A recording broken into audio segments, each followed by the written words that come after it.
This is Dr. Shakil Ahmed presenting a short video about interpretation of liver ultrasound images. In this image, the question is that the arrow identifies which of the following hepatic lobes. There are four options: caudate lobe, lateral left lobe, medial left lobe, and anterior right lobe. The image demonstrates the hepatic veins: the left hepatic vein, the middle hepatic vein, and the right hepatic vein. The left hepatic vein divides the left lobe to the medial and lateral segments. The right hepatic vein divides the right lobe to the anterior and posterior segments. The middle hepatic vein divides the liver into two, right lobe and left lobe, or it is lying in between the anterior segment of the right lobe and medial segment of the left lobe. This is the image of a female patient presented with the history of the postprandial pain. Left lobe of the liver does not extend across the midline, while the right lobe here, that is extended below the lower pole of the kidney. This is a longitudinal image. So the query is that in this image, the right lobe is likely demonstrating the following condition. One is hepatitis, the other is cirrhosis, renal lobe, and the fourth option given is hepatomegaly. Now to analyze the image, as per history, the left lobe of the liver is not enlarged. So extension of the liver, anterior and inferior to the right kidney, and a left lobe not extending across the midline is most likely a non-pathological renal lobe. So the option is C. The anatomical variant is an incidental finding with a female prevalence. Postprandial pain is not related to a renal lobe. Occasionally, a patient clinically history is not directly related to a specific sonographic finding. This anomaly may be confused with the hepatomegaly. Careful evaluation of the left lobe should help to differentiate between these conditions. Hepatitis and cirrhosis are not characterized by a homogeneous extension of the right hepatic lobe. So these two are excluded. Case number 3. There are two queries. First of all, this patient was asymptomatic. Incidentally, there was some finding. First of all, the question is, what is the non-vascular mass? The arrow indicating this mass. And the query is, what is this non-vascular mass? The options are biliomas, simple cyst, resolving hematoma, and the fourth, or the D, is hydatid cyst. Now analyzing the four options A, B, C, and D, a single anechoic area with posterior enhancement is identified in the area in question. As symptomatic patient, this finding is most consistent with a simple hepatic cyst. Bilioma is associated with recent biliary surgery. So this patient was asymptomatic and there was no history of surgery. A resolving hematoma can appear anechoic, but is not as likely a diagnosis as a simple cyst.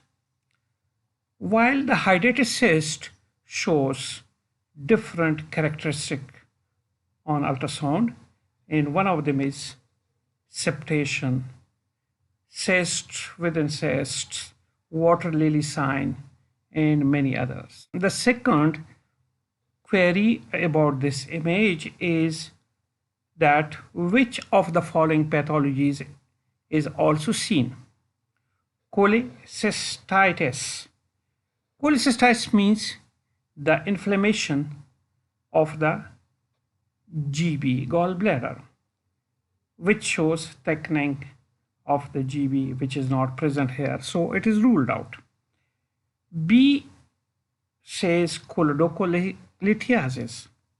Choledocholithiasis shows the presence of the calculus in the lumen of the CBD, which is not present here. Option C is cholelithiasis, presence of the calculi in the lumen of the gallbladder. Here we can appreciate the stone which shows post-acoustic shadowing.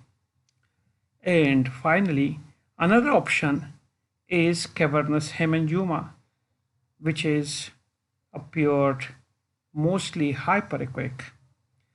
And another finding that we can say is artifact, or we can label it as another finding that we can label it as artifact, which is leading to diagnosis, that is posterior enhancement to the cystic lesion.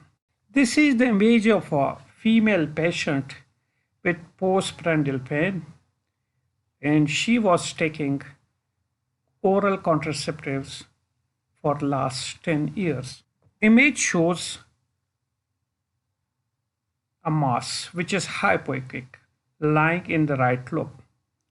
So based on this clinical history and ultrasound finding, the mass is most likely to be suspicious for option number 1 is adenoma. The second is focal nodular hyperplasia. C is hepatoma, and the last one is cavernous hemangioma. There is a long history of oral contraceptive use, which is a predisposing factor for developing a hepatic adenoma. Hypoechoic liver mass demonstrating hypoechoic halo is identified in the right lobe of the liver, and this is characteristic of adenoma. Focal nodular hyperplasia is influenced by hormones but presents as a well-defined isoechoic or hyperechoic mass. Option number C, hepatoma, could be a differential diagnosis to be considered, but not a likely diagnosis in this case.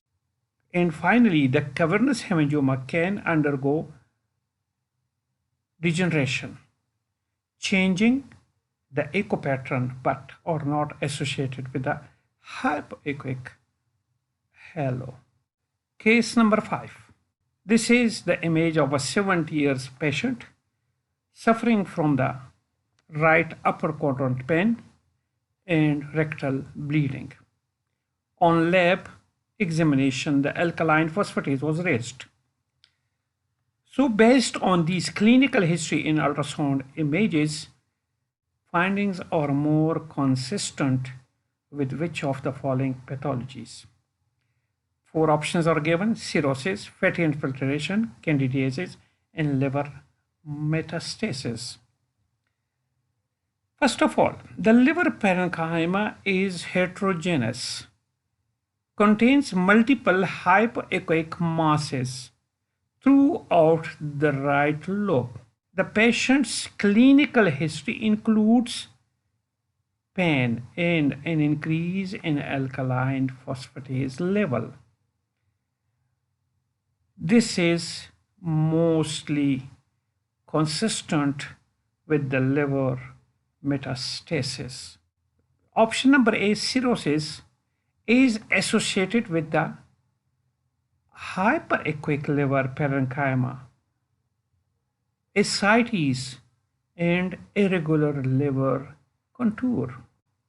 Fatty changes or infiltration may demonstrate hypoechoic focal areas of fat sparing, but is not associated with elevation of alkaline phosphatase levels. Hypoechoic or target lesions are characteristic of candidiasis. So, to conclude, this is a patient with liver metastasis, and there is a probability of having rectal primaries. Thank you very much for watching. Hope the messages are delivered.